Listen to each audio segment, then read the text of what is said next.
Hello दोस्तों, आप सभी का स्वागत है आपके अपने यूट्यूब चैनल आर्केडियन केमिस्ट्री में। आज हम लोग पढ़ेंगे क्लास 12 केमिस्ट्री में सॉलिड स्टेट। ठीक है, ये हमारे पास केमिस्ट्री का पहला चैप्टर है। सॉलिड स्टेट मतलब ठोस अवस्था। तो सबसे पहले हम ध्यान देंगे किस पे, ठोस किसे कहते हैं, यानी सॉलिड किसे कहते हैं।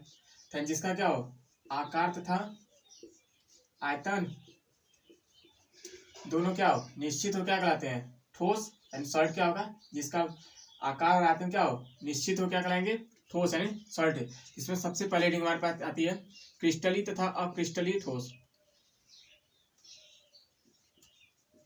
क्रिस्टलीय ठोस तथा अक्रिस्टलीय ठोस ध्यान समझते हैं। क्रिस्टल ठोस क्या कहलाएंगे, वे ठोस जो एक निश्चित ज्यामिति संरचना बनाते हैं। क्रिस्टलीय ठोस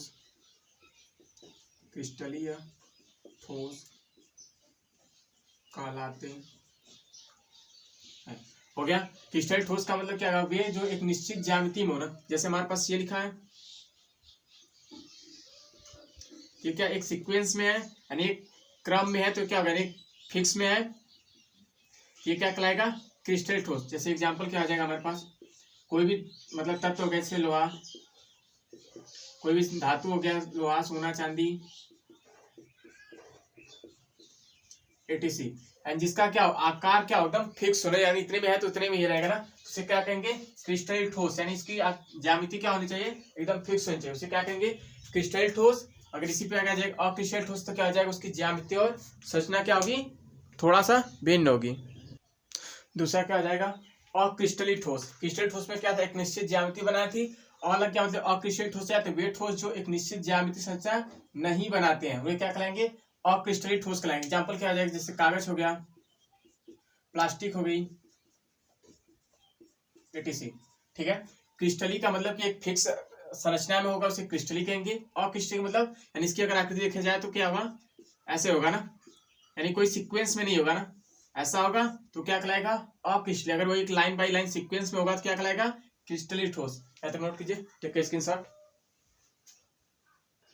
चलिए, हमारे क्वेश्चन आता है क्रिस्टलीय ठोस तथा अक्रिस्टलीय ठोस में अंतर बताइए। तो ध्यान समझते हैं। तो पहला क्या हो जाएगा, आकार। तो क्रिस्टलीय ठोस का आकार क्या होता है, निश्चित होता है, यानी फिक्स वे में होता है। और अक्रिस्टलीय ठोस का क्या होता है, आकार क्या होता है, अनिश्चित, यानी कि आगे पीछे होता है। अब इसके बाद गलनांक क्या होगा, एक निश्चित ताप पर पिघलते हैं। जैसे हमारे पास लोहा है, लोहा का अगर गर्म करेंगे तो उसका सारा पार्ट क्या होगा, एक साथ ही पिघल जाएगा। और अक्रिस्टलीय क्या, जैसे हम प्लास्टिक लें, अगर प्लास्टिक को गर्म करेंगे क्या धीरे धीरे गर्म होगा, धीरे धीरे क्या नरम पड़ती है, उसके बाद मतलब पिघलने लगता है। उसके बाद प्रकृति यानी उसका नेचर कैसा है, नेचर यानी हमारे पास क्रिस्टलीय ठोस है, जैसे लोहा ले तो क्या होगा, एक्चुअल में ठोस है, यानी वास्तविक ठोस है। लेकिन क्रिस्टलीय जैसे प्लास्टिक ले लें तो प्लास्टिक क्या हमारे पास जैसे आभासी ठोस है, मजबूत नहीं है, लेकिन क्या है, ठोस में आता है, लेकिन क्या है, आभासी यानी वर्चुअल है। ठीक है, दर्शिकता क्या आ जाएगी, एक क्रिस्टलीय ठोस में क्या होती है, विषमदैशिक प्रकृति होती है। और अक्रिस्टलीय ठोस में क्या होता है, समदैशिक प्रकृति होता है। तो अगर इसकी हमें ये बताना होगा किसमें, रेंज, अगर यानी क्षमता, रेंज को दक्षता कहते हैं, दक्षता या क्षमता आप देख लीजिए, रेंज कहते हैं ना, ध्यान से।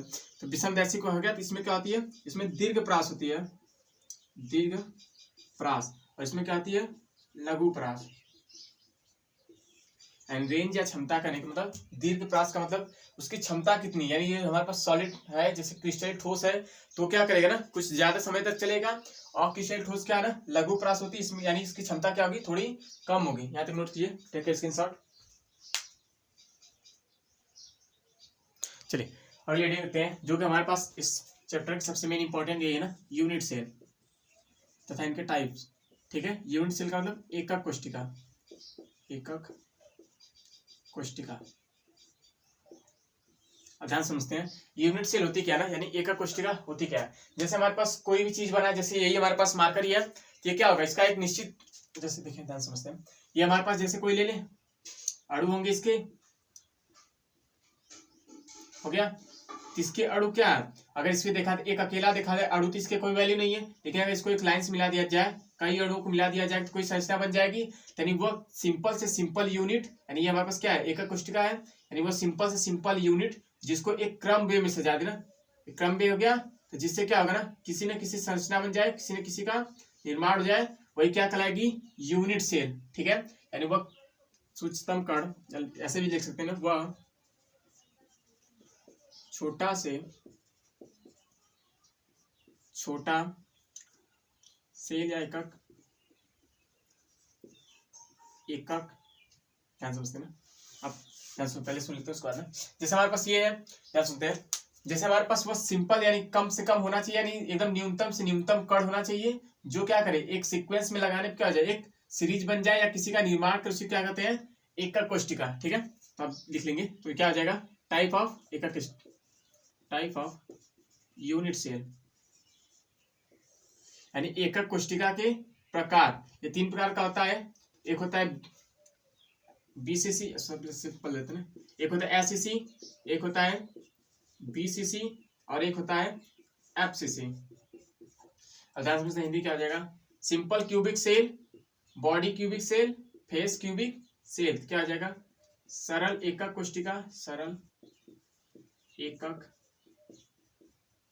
कोष्टिका। बॉडी क्या आ जाएगा,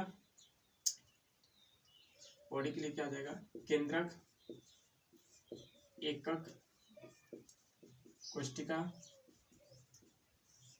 एफसीसी के लिए क्या आ जाएगा, काय एकक कोष्टिका।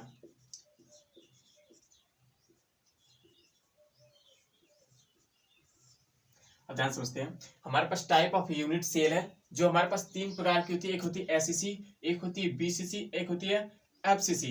एससीसी का मतलब है सरल एकक कोष्टिका, बीसीसी का मतलब है केंद्रक एकक कोष्टिका, एफसीसी का मतलब काय एकक या काय केंद्रित एकक कोष्टिका भी कह सकते हैं ना, काय केंद्रित एक कोष्टिका। अब ध्यान समझते हैं, हमारे पास इस चैप्टर में सबसे ज्यादा इंपॉर्टेंट यही तीनों ना, इससे ज्यादा आएगा या इसके बाद जो आएगा वो देखा जाएगा। तो हमारे पास इसी तीनों की क्या आएगी, संरचना आता है, उसमें कोऑर्डिनेशन नंबर बताना होता है, उसके बाद इसकी डायगोनल और उसके रेडियस के बीच संबंध बनाना होता है। तो ध्यान समझते हैं एक एक करके ना। तो पहला आइडिया डालेंगे एससीसी, यानी सिंपल क्यूबिक सेल। इसमें हमारे पास पहला है सिंपल क्यूबिक सेल। ठीक है, ध्यान समझते क्या होता है ना, ये हमारे पास कोई घन है, सॉरी घनाभ है, क्या करेंगे ना, जो हमारे पास सिंपल क्यूबिक सेल होता है, क्या होता है, इसके जो कण होते हैं वो कहाँ पे होते हैं, सिर्फ कोनों पे होते हैं।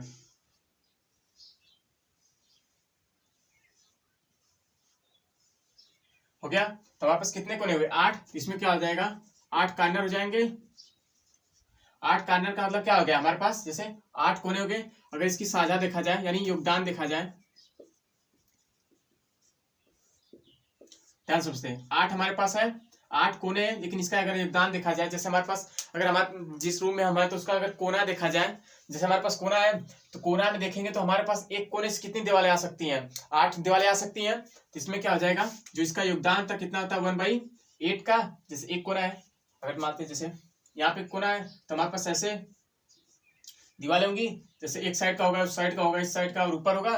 तो ऐसे अगर एक कोना आ गया, तो ऐसे इसी के ऊपर अगर देखा जाए, जैसे कोने के ऊपर देखा जाए, तो एक कोना उस वाले पे छत पे भी आ जाएगा। तो कितने कोने हो जाएंगे, एक कोने से कितनी दीवार आ सकती है, 8 कोना। इसका योगदान कितना होगा, 1 का होगा। चलिए अब फिर इसके बाद देखते हैं कोऑर्डिनेशन नंबर, यानी सहसंयोजन संख्या, कोऑर्डिनेशन नंबर ना, कोऑर्डिनेशन नंबर। कोऑर्डिनेशन नंबर का मतलब एक कोने से कितना हमारे पास पकड़ा हुआ ना, तो एक कोने से हमारे पास इसमें कितना दिख रहा है, एक इधर, एक इधर, एक इधर, 3 दिख रहा है। तो 3 इसके ऊपर भी होगा, अरे ये तो 3D है, तो आपको क्या 2D में दिख रहा होगा, 3D है तो 3 एक पकड़ा है, तो 3 क्या होगा इसके ऊपर, इसका कोऑर्डिनेशन नंबर कितना हो जाएगा, 6। उसके बाद देखते हैं रिलेशन बिटवीन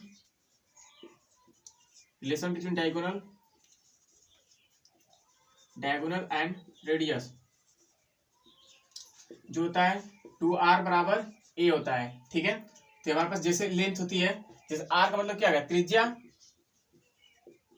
a का मतलब क्या आ जाएगा, इसका डायगोनल हो जाएगा ना। तो ये हमारे पास क्या आ जाएगा, रिलेशन बिटवीन 2r बराबर क्या आ जाएगा, a। अब ध्यान समझते हैं, हमारे पास सिंपल क्यूबिक सेल है, यानी वह अवयवी कण यानी सिंपल क्यूबिक सेल कहेंगे किसे ना, यानी वह संरचना जिसके कण क्या होते हैं सिर्फ कोनों पे होते हैं उसे क्या कहेंगे सिंपल क्यूबिक सेल, जिसमें 8 कार्नर होते हैं यानी 8 कोने होते हैं। अगर योगदान देखा जाए यानी तो कितना हो जाए 8 इंटू 1/8, 8 तो कोने हो गए, लेकिन योगदान क्या है एक कोने से हमारे पास 8 रूम तैयार हो सकते हैं यानी 8 दीवार आ सकती हैं, तो कितना हो जाए 1/8, जिसका योगदान कितना होगा 1। उसके बाद कोऑर्डिनेशन नंबर यानी एक कार्नर को कितने लोग पकड़े हुए यानी घेरे हुए हैं, तो एक कार्नर को 3 दिख रहा है तो 3 इसके ऊपर भी होगा तो कितने हो जाएंगे 6। उसके बाद रिलेशन बिटवीन क्या है डायगोनल एंड रेडियस, तो कितना हो जाएगा 2r बराबर a। यहाँ तक नोट कीजिए, ठीक है स्क्रीनशॉट। चलिए उम्मीद की जाती है नोट कर लिया होगा। ध्यान सुनते हैं, ये हो गया हमारे पास सिंपल क्यूबिक सेल जिसे क्या कहते हैं एससीसी। इसके आगे वाली क्लास में हम पढ़ेंगे एफसीसी और बीसीसी, एफसीसी और बीसीसी। तो उसमें क्या होता है बीसीसी का मतलब बॉडी है तो अवयवी कोनों पे तो होंगे साथ में क्या आ जाएगा इस फ्लग यानी केंद्र में आ जाएगा। एफसीसी का मतलब कोनों के साथ साथ कहाँ पे आ जाएंगे फ्लग पे हो जाएगा, ठीक है, जिसको हम कल क्लास में डिस्कस करेंगे। अगर वीडियो पसंद आई हो तो लाइक शेयर सब्सक्राइब जरूर करें, चैनल पे पहली बार तो चैनल को सब्सक्राइब कर लीजिए। Thank you. कमेंट करके जरूर बताएं कि वीडियो आपको कैसी लग रही है।